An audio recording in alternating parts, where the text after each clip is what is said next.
afternoon, everyone. Very happy to be here with the second book that we've read as a community, Radical Candor. I do understand that some of you may not have read the book or some of you are in the process of reading the book, but let's go ahead and discuss with the hope that you will complete reading the book.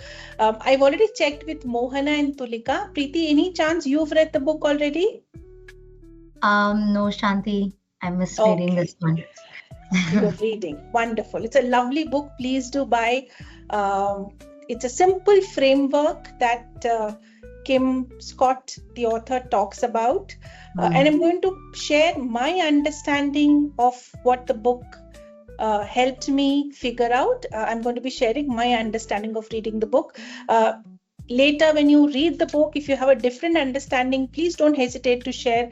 Call it out, because it's important that as people read these books and they have a different perspective, it's wonderful to hear, there's another way to interpret how the author had originally intended it to be presented. Yeah. So with that, I'm going to start to ask you some reflective questions, and just unmute and speak. And if you're speaking over each other, just raise your digital hand and then I'll probably call out your name. My first question is, why do you think giving honest feedback is hard?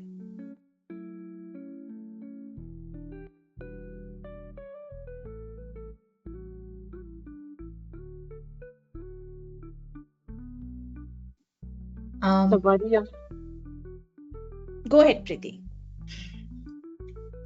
I think when we say hard, then it means it is not positive. It should be a negative feedback, and I think after an age we don't like to hear things that are not good about us from others, especially people maybe we don't know very well.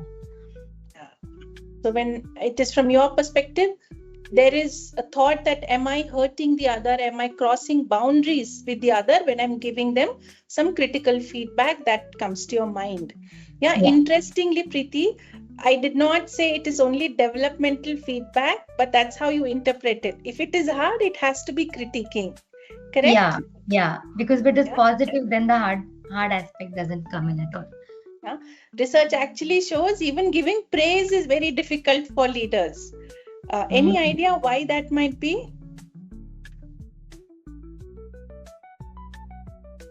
It maybe happens when the leader himself or herself is insecure. Yes. And also, how much of praise is good praise? Am I going overboard? Will I, am I massaging the ego of the other? Or should I ration the feedback in a way that only the privileged, really outperforming team members get it? So that these thoughts are also there in the leader's head, and hence even giving appreciation is difficult. Yeah. Moving on to the next question. When you've received a truly candid feedback, yet caring feedback, how did that make you feel?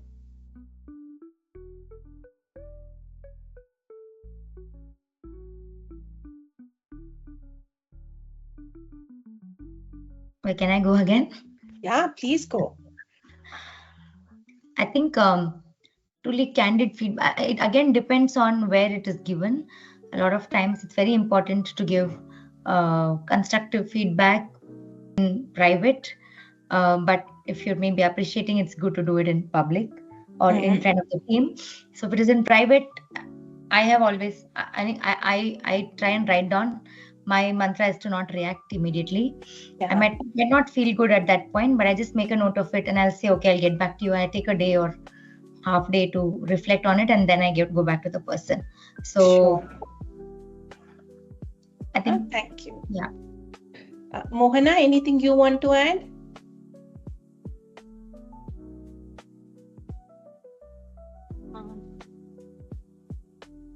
Sometimes we may be wrong also when giving feedback. Our perspective of thinking may be different from our perspective may be wrong. Very, very possible. What others are saying. Absolutely. Ishita, anything you want to add?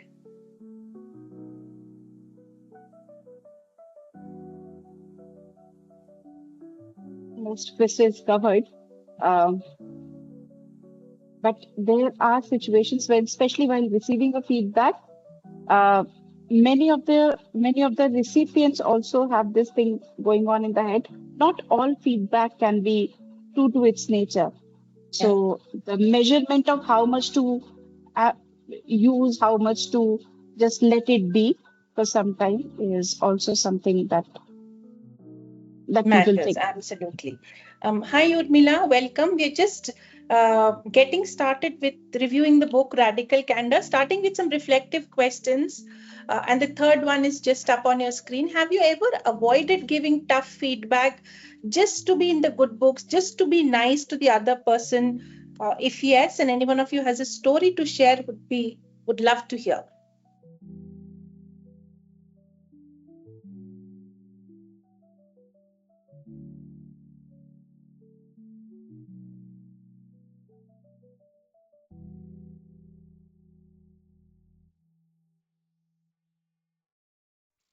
Okay, I'll go.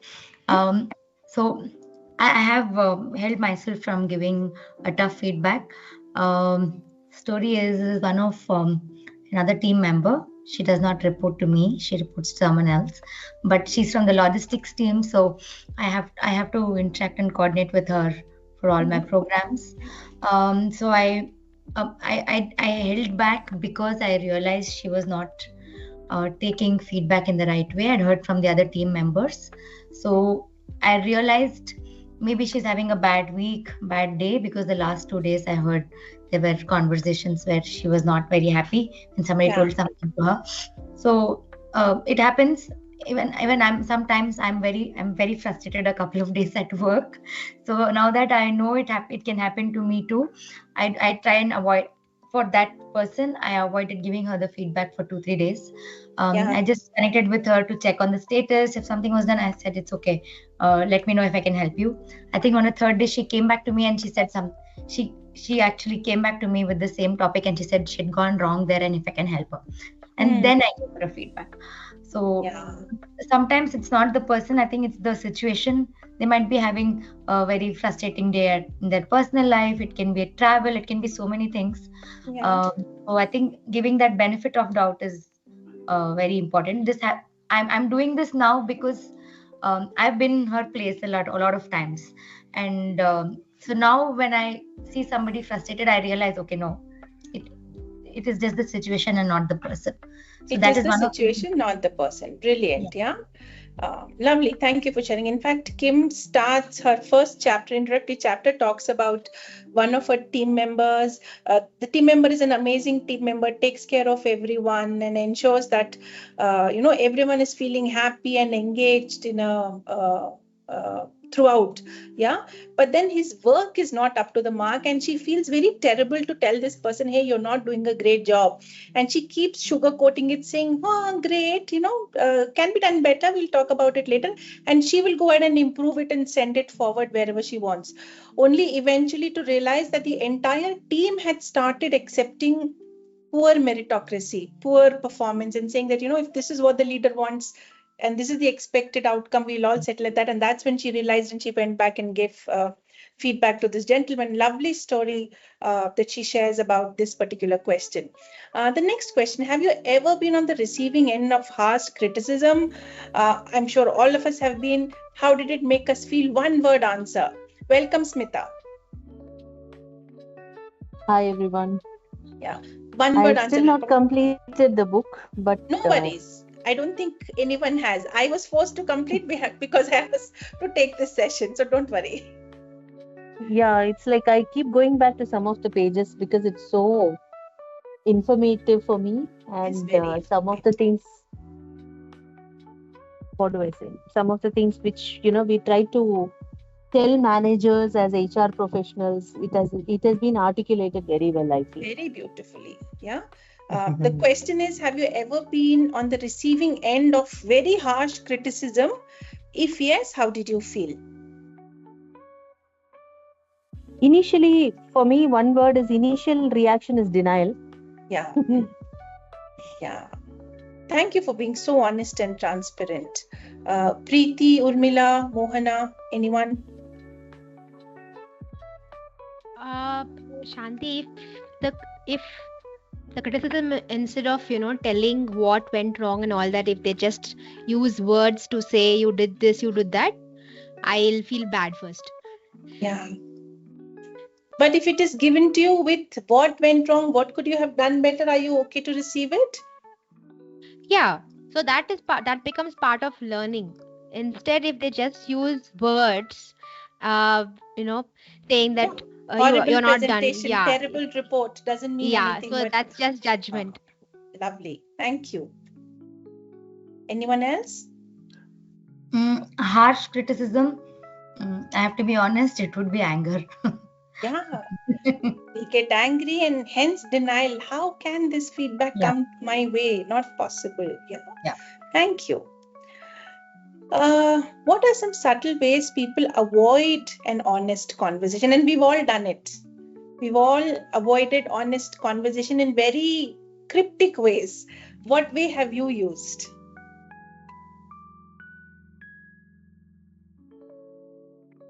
I've gone silent.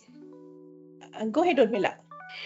I would see if it is directly related to whatever work I'm doing, and if it is not related, then even though I see certain people lagging behind or anything, I'll just keep quiet. Keep quiet. No, yeah, that is my go-to avoidance place, to just ignore, be quiet. Yeah. Anybody else used any other strategy? Reassign the work to someone else quietly. Brilliant. Yeah. Reassign it to somebody else. Yeah. Get it out of your scope and purview. Wonderful.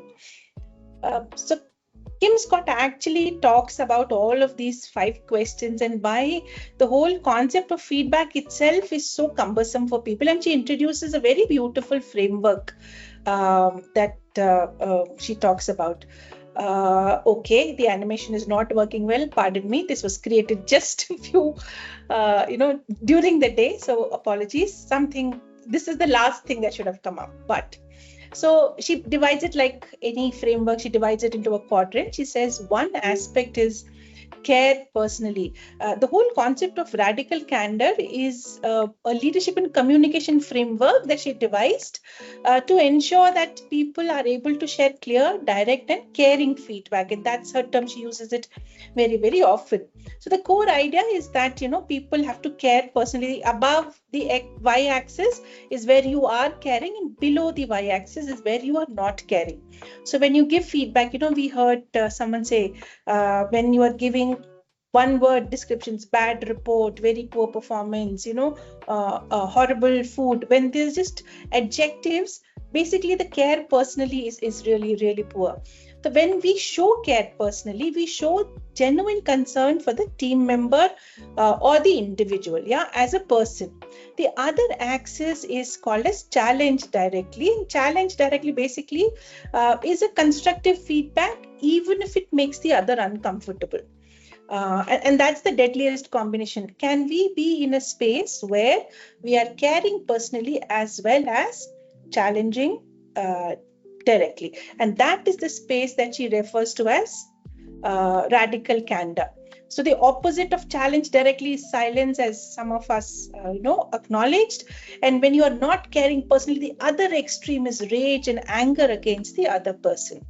So of course, the place where we all want to be is radical candor. This is, of course, the ideal approach where you give honest feedback while demonstrating care. Here, when you give radical feedback that deploys radical I don't know how to say it, leaders learn to confront respectfully. It's a beautiful combination of confrontation as well as respect for the other individual. However, in case we are not able to maintain and we are not able to challenge directly, and the reasons could be many, because I want to look good in front of the other person. What if the other person will feel bad? Am I equally equipped to give such a feedback? Because of all of these fears, if we hold ourselves back, which means we are caring enough, but we are not challenging them directly. Hence, we are remaining silent or just acknowledging whatever thing. She calls this space as ruinous empathy. And she says, being too nice and avoiding tough conversations actually encourages poor performance and results in silence to avoid hurting the person's feelings. The next bucket she calls as obnoxious aggression is where you are challenging directly, but you're not taking care of the other person. She calls it a very bad term in the previous version of the book. She even mentions it here that earlier I had called it like this, and people came back to me, some asshole or something. She mentioned this particular quadrant, but then she changes it to a word which can be more easily used in corporates. Yeah. And she calls this obnoxious aggression. Basically, it is harsh criticism without any compassion, without any empathy, without any concern for the other person. Typically, this leads to resentment, fear, anger. People don't like it. And when some of us said, no, when you receive very direct feedback, we are angry. We don't like to hear those things. Probably the other person is is in that quadrant, obnoxious aggression. Finally, we will say if somebody realizes, oh my God, I've been so aggressive, shouldn't be, you think they will move to radical candor.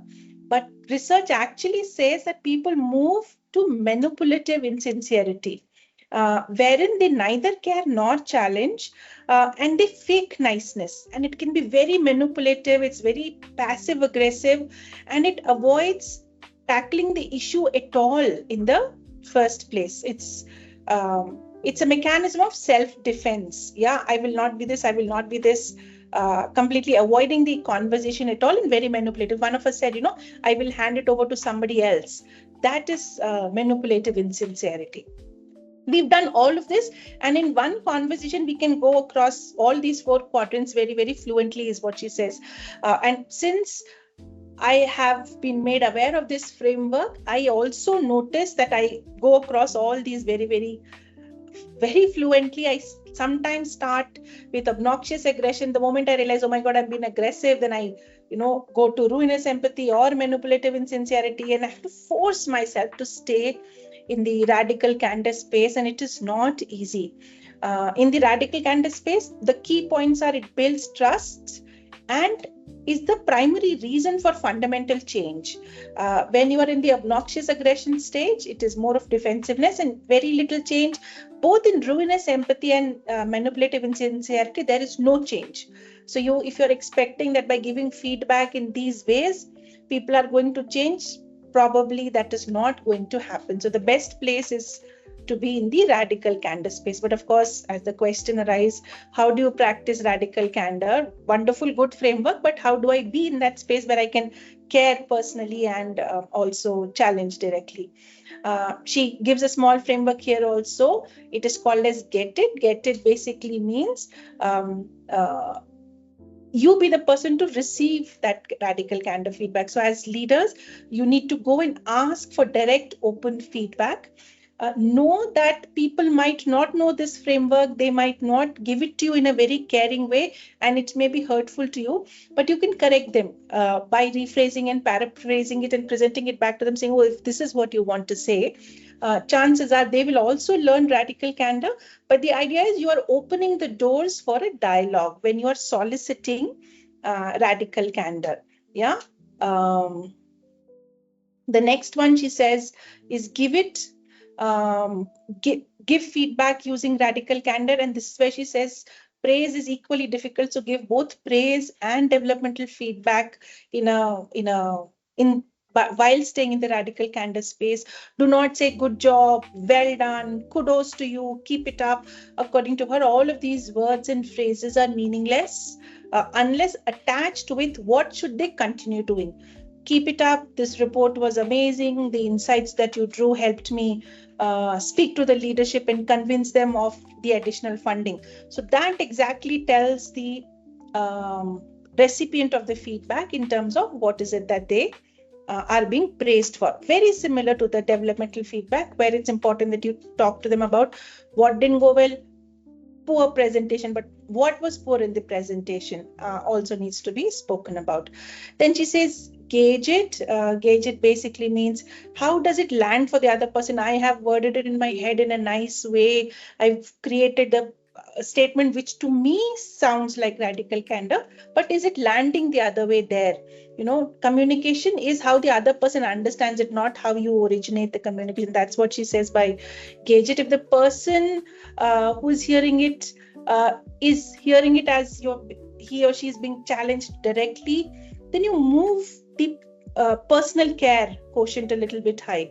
If the person hearing fails, oh, this is such a nice person, only good feedback, there is no developmental feedback, know that you have to push your boundaries in the challenge directly space a little bit more. And the last one, she says, encourage it, encourage radical candor and discourage the other three quadrants. Apologies for the typo. As I told, all this has been prepared in the last couple of hours. So discourage others is important, because those are not areas where you are going to get the intended result. I will pause here a little to see what thoughts, questions you may have before we move on to the practical tips on doing all of this.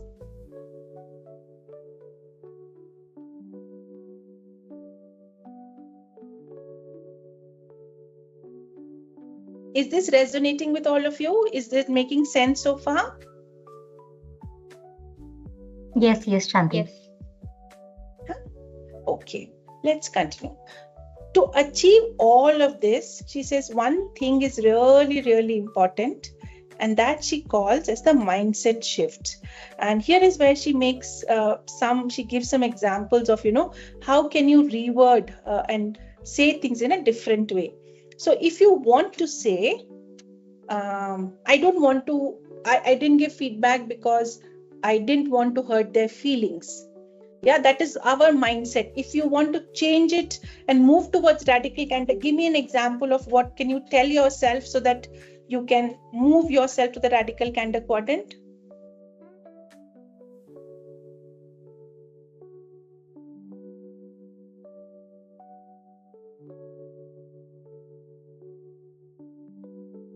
Sorry, can you repeat the question? What is it sure. So if my fear is I don't want to give feedback because I don't want to hurt their feelings. If that's what I'm thinking right now, that's my mindset, that I will avoid giving feedback because I'm going to be hurtful.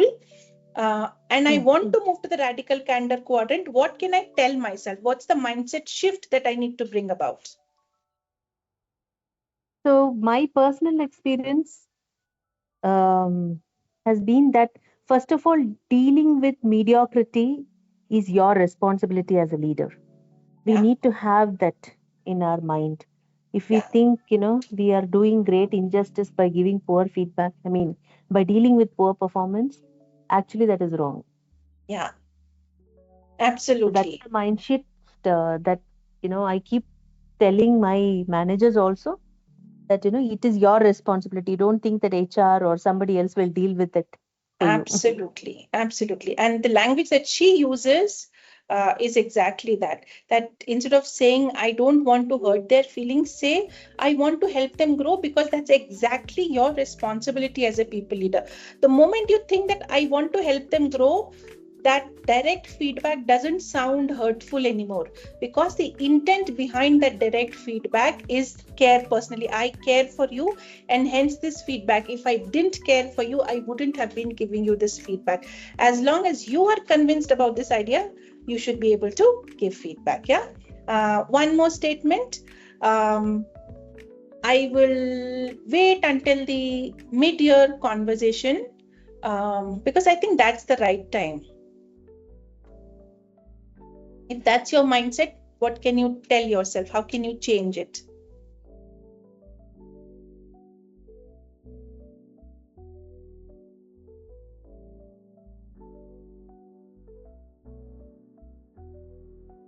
Feedback should be given the sooner the better.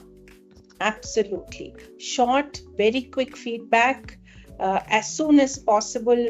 Appreciation and developmental feedback, irrespective, is most important. So instead of telling yourself that I will wait for the right time, tell yourself that small, timely feedback will make a difference right away, rather than waiting for the mid-year or annual review or the quarterly review conversation. By then, so much time has passed, moved on, people don't remember what exactly happened. The feedback may not land the way we intended to. Yeah. And the last one that she says is, no, instead of saying that, oh, this is such a tough conversation, tell yourself that this is genuine ongoing support that I as a leader am bound to provide, am bound to offer. That is my responsibility. As Urmila said, it is my responsibility to grow others, to help people reach where they want to be and help them fix things in their lives. Yeah. So then she talks about a sequence of steps that we can follow. First is start with care, where she talks about building trust by genuinely caring about the team members. And this has to happen not just right before the feedback, but starting with care is the foundation, or the fundamental that you have to be constantly doing. So just because I want to give one person a feedback and I suddenly start caring and then give feedback and then revert back to not caring, the caring will not get noticed. Only the direct feedback will get noticed. Challenge directly will get noticed. So starting with care is something that you spend time in this space forever. You never stop caring for them, though there is definitely a start, and the sooner we start, the better. Here is where we take time to understand our team members' motivations, strengths, challenges.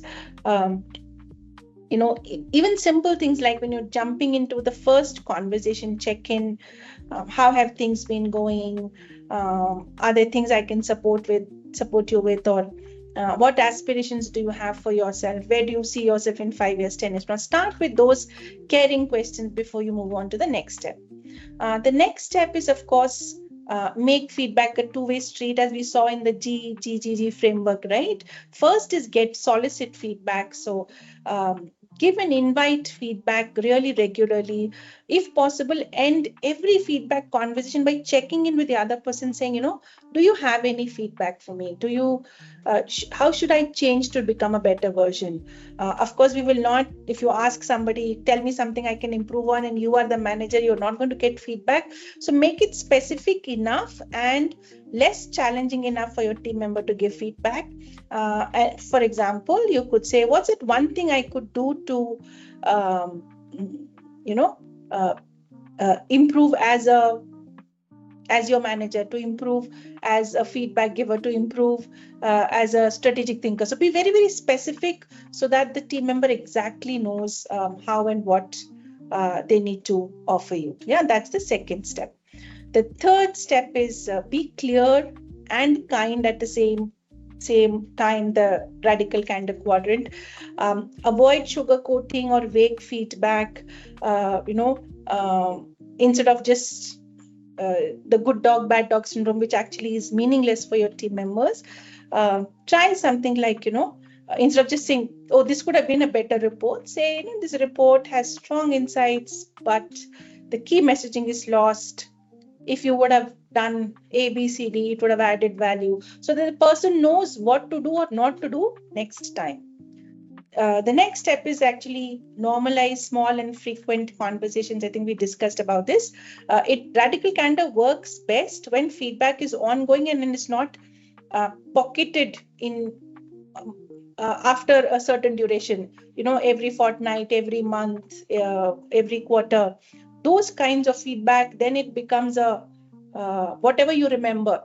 Yeah, it is not a real-time feedback. So normalize quick, honest commentary, live commentary as things are going on, whatever is good, whatever is not good. Create that environment so that people also give you feedback and you're also able to share it. Last but not the least, show that you are invested in their growth. The goal of Radical Candor is not just correction, not just fixing, not just developmental feedback. It is also about helping others succeed.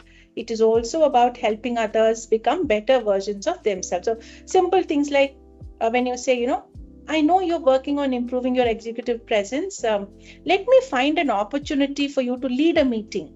or I know you are wanting to improve your public speaking skills, so let me get you the next opportunity, and we will work to ensure that you are successful. That's equally important, where how you are providing support becomes equally important. Yeah. So with that, I would like all of us to commit to a few things. Hi Sneha, welcome. Commit to a few things before we move forward. One, over the next week, 10 days, please give one piece of feedback that follows a radical candor quadrant. And do share in our WhatsApp community, the Leader in You group, as to how it made you feel. How did you feel before, during, and after giving the feedback? And what's your best guess of what the other person felt? If you are having a strong relationship, and you can ask the other person, I'm trying something out differently and I'm giving you feedback in this way. How did it feel for you? And if we can capture that also, I think it will be a good learning for all of us. And we will put this action item in our WhatsApp group too. And let's see what emerges. Sneha, before I move forward, did you get a chance to read the book? No, Shanti, this is the first time I'm joining in. This is the first time you're joining. Okay, I'll quickly show you the framework one so that the upcoming slides make sense to you. Radical Candor is basically a leadership feedback giving concept, and it has two aspects, like most frameworks, two axes: care personally and challenge directly. The right place to be is in the radical candor space, where you are caring personally as well as challenging directly. The other three areas, ruinous empathy, wherein you are caring a lot but not challenging people directly, or neither are you caring, neither are you giving direct feedback, or you are either giving feedback and not caring personally. These are three spaces which are not helpful and do not bring about the intended change. Yeah. Whereas this radical candor is the only space that allows you to bring about change. So we've spoken about a bit of how-tos. The session is being recorded, so you will get the slide so that you know what we've spoken about. Yeah, we just spoke about what is it that we are going to commit to and move forward. Sure. But here is where she talks about a few challenges and says, okay, now tell me, what if people get defensive? Yeah, now tell me, how can you apply this with your bosses and peers? Yeah, or does radical candor work across cultures? We'll discuss each of these one by one, and let's start with the first one. What tips do you have in order to address the fact that people will get defensive when you are giving feedback with radical candor? Yes, you are caring personally, but also you are challenging them directly. So what tips do you have to reduce defensive? Oh my God, the slide showed, sorry. It was supposed to show up as an animation. Yeah, okay. Yes, please. What tips do you have? Start with the positives. Start with the positives. Then?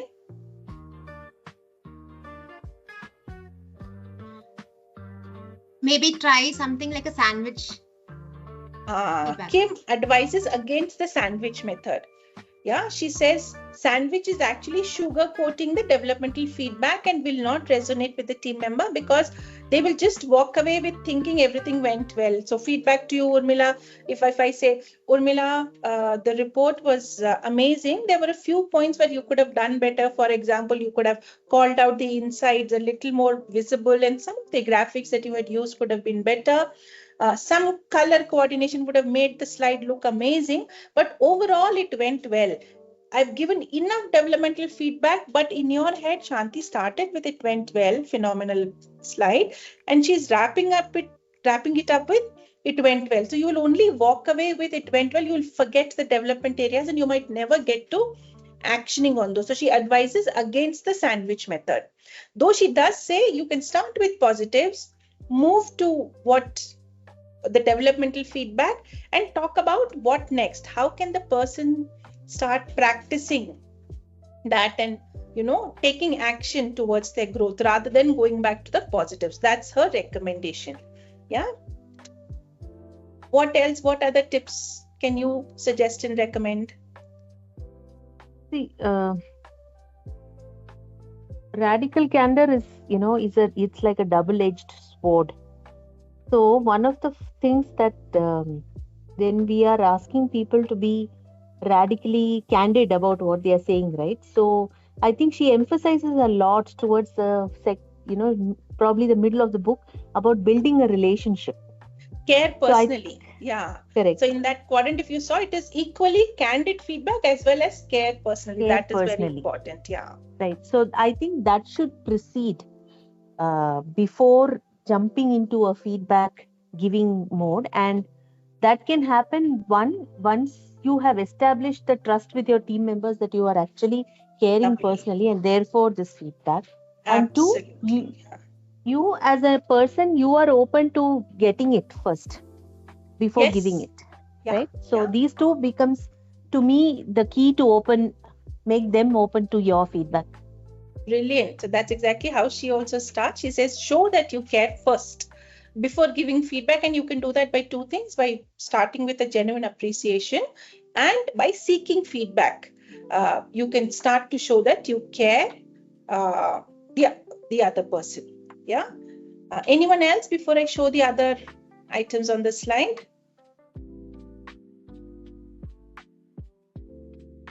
Yeah, chalo. In the interest of time, I will continue. Next, she says, use I statement.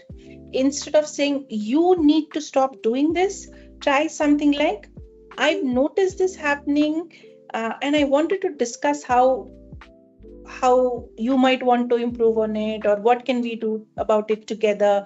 So rather than you statements, it is either what can they do, it's a choice, or it is a collective action. Yeah. Do not label or judge the person. Yeah. Rather focus on giving specific feedback that talks about the behavior. Vague feedback is what triggers defensiveness. So instead of saying you are not a team player, say something like, in the last 2 meetings, I've noticed you sometimes dismissing XYZ's ideas. Yeah. I'm wondering what's happening. Yeah, or I'd love to know more about what you think as you hear this. So basically involve the other in terms of conversations rather than giving them labels saying you are this, you are that. State what you have observed, what you have seen, what you have noticed, and solicit reactions. And when they're giving reactions, it's equally important to pause and listen, allow the space for their response, show curiosity, ask them how do you see it, and pause. What next? And or so, pause. So basically think about all of these questions that you can ask to encourage them to talk a lot more. Yeah. So if they push back saying like, no, I don't agree, it's okay to tell them, say, I see where you're coming from. Can you help me understand your perspective? Or you can say, here is my perspective. What are you thinking about as you hear my perspective? If the dismissal is in terms of, well, that's just my style, that's who I am, it's okay, acknowledge, yeah, I get that. Yeah, the impact I'm seeing is, team members feeling uncared for, team members feeling this, team members feeling that. How do you think you can balance both care for the team and while you are maintaining who you are? The third thing, I think there were 3, or maybe there's a 4th one also, but she talks about people push back saying, oh, that's not fair. Why is that person the blue-eyed boy or girl? Why am I not included? So whenever there is disparity that they call out, you speak back to them saying that, I hear you. My intention isn't to exclude you, to criticize you, but to help us work well together. It's always at us, as we mentioned in the first point. So these are some things she has recommended in order to reduce defensiveness. The second challenge she mentions is about applying the same with bosses or peers, which can be very, very difficult because I think team members are bound. If you are the manager, team members are bound to listen to your feedback. Peers and bosses are not. And if they've not read the book and you are being radically candid to them, it may appear as, oh my God, how is she saying all of this, or whatever. So basically, some tips she offers with the bosses is give feedback upward.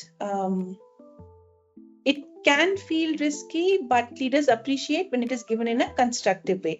So make it about the impact and not about them, not about the blame. Yeah.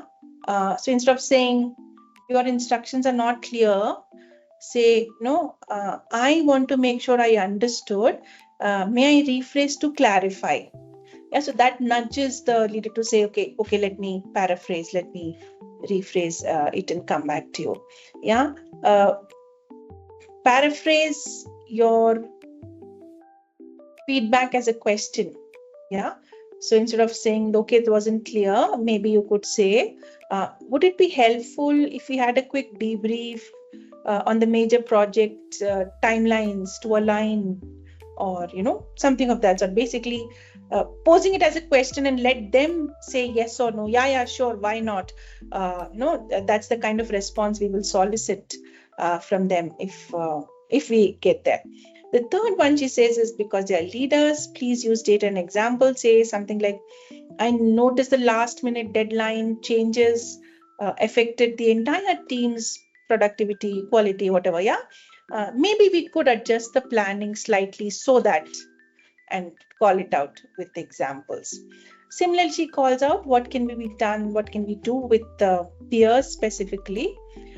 Basically, avoid sounding judgmental. I think we've spoken about that. Instead of saying you're always late, say I've noticed a delay in response across the last few emails, and it is affecting the entire team's timelines.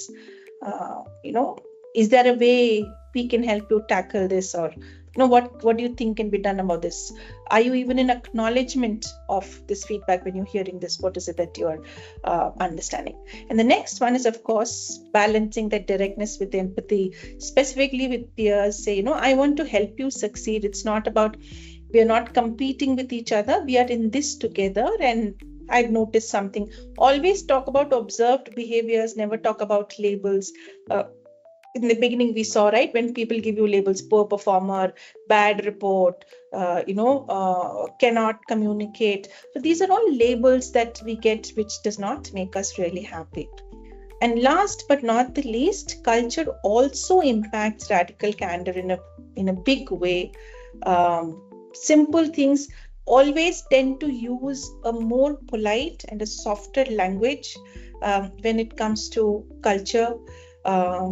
Give feedback privately. Check with the other person if they are okay to receive feedback. Give it, specifically talking about critical feedback. Appreciation, of course, can come in the open. Lean on storytelling or third-party examples.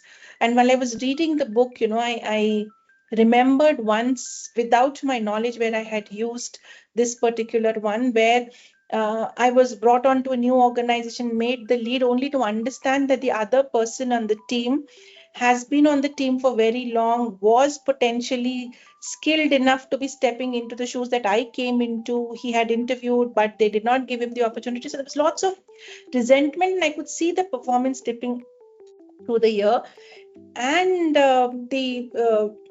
the only thing I could think of course, I looked at his resume profile, LinkedIn profile, capability at par. I still don't know why the organization chose me over him.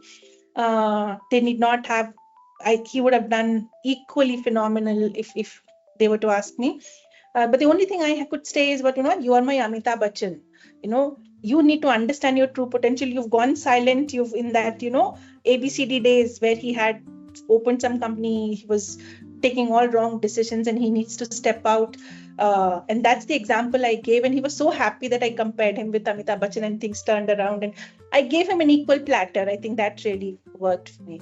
Yeah. And the last one is adjust the intensity based on the relationship. If you feel you have to show care personally a little bit more, move high on that quadrant, on that axis. If you think a challenge directly needs to be nudged a little bit, do that.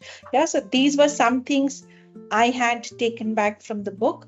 Would love to hear anything that resonates with you, that you took back based on whatever you've read or whatever you heard today.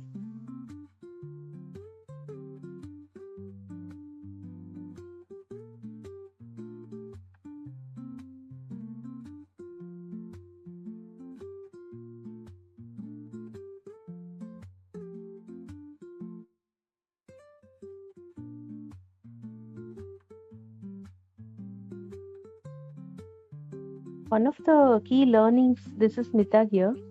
Yeah. That, am I audible? Yes, Smita, you are. Okay. For me, from the book is, there are no B players in the company, and what do I say? Everyone is good at something, right? So how do you realign people with what they are really good at is your responsibility, rather than trying to force fit somebody into a role and hoping that they will improve and stuff like that, right? So that to me is one of the key takeaways. Of course, it keeps operating at the back of our minds, but then the book brings it out very beautifully and makes it very easy to articulate it if you want to tell this to a first time manager or someone, right? So that to me was very good. And one of the examples that I keep giving people when they have to deal with poor performance, right? A batsman will not be able to score a century in every pitch, right? That doesn't make them a poor batsman. For example, Virat Kohli would have gone out as a, getting a duck. It doesn't make him a bad batsman. It's just that the pitch conditions on that day was not good. So similarly, performance also, it need not be good for everybody in every context. It's just that the context can be different. So dealing and making sure that they move to a context where they can thrive is what we need to do as leaders. So absolutely, and making that context real for them, saying, yeah, I understand the pitch was not supportive, the weather was not supportive, or this was not there, and hence I understand and acknowledge the performance dip is very important. Yeah, lovely. Thanks, Smita. Yep. So those are the key takeaways for me. Thank you so much. Anyone else?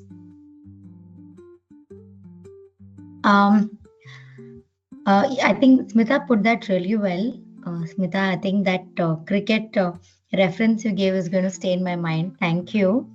And thank you, Shanti.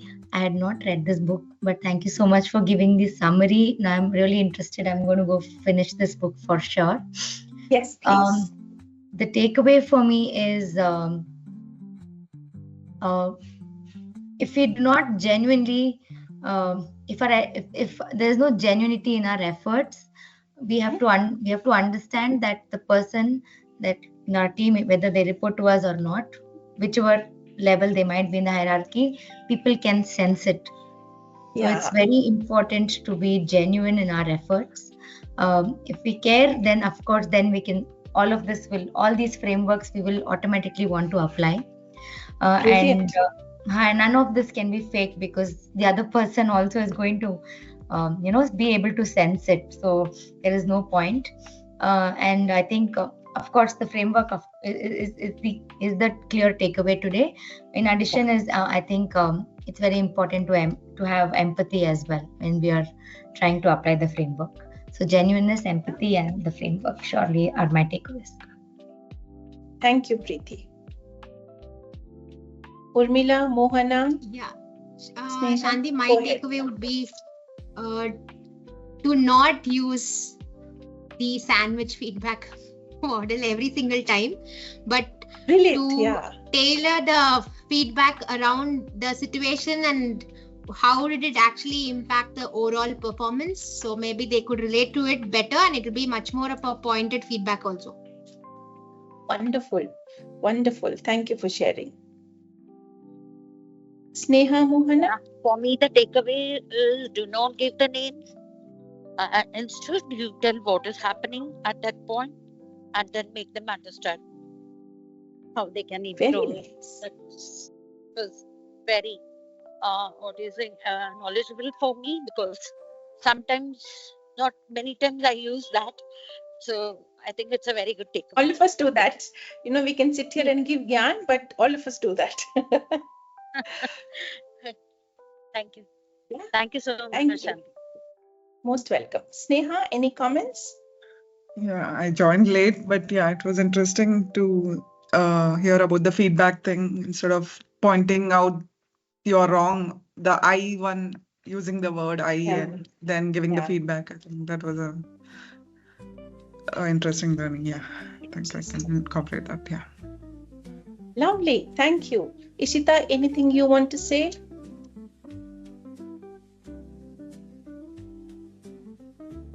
Yeah, there have been a lot of takeaways. I was carefully listening to all the reflections that we had, and I was relating it to the times when I was stuck. And the more difficult for me, the one biggest takeaway is that I need to trust myself that I care for that person. Rest everything will fall in place, but even the other person will eventually understand that I care. That's why I'm sharing that feedback. So that's the biggest takeaway from me. But yes, I was going back in my time and imagining those times when I was stuck, thinking if it is a right thing to speak during a feedback session or not. Yeah. So beautiful. Thank you. So good. Thank you, people. Hope you all enjoyed this book. Please do complete reading the book and share if you've applied Radical Candor at the workplace. Did it work? Did it not work? What happened? I think the collective knowledge, collective wisdom of the group is going to be really helpful. Thank you, and we will announce the next book shortly. Take care.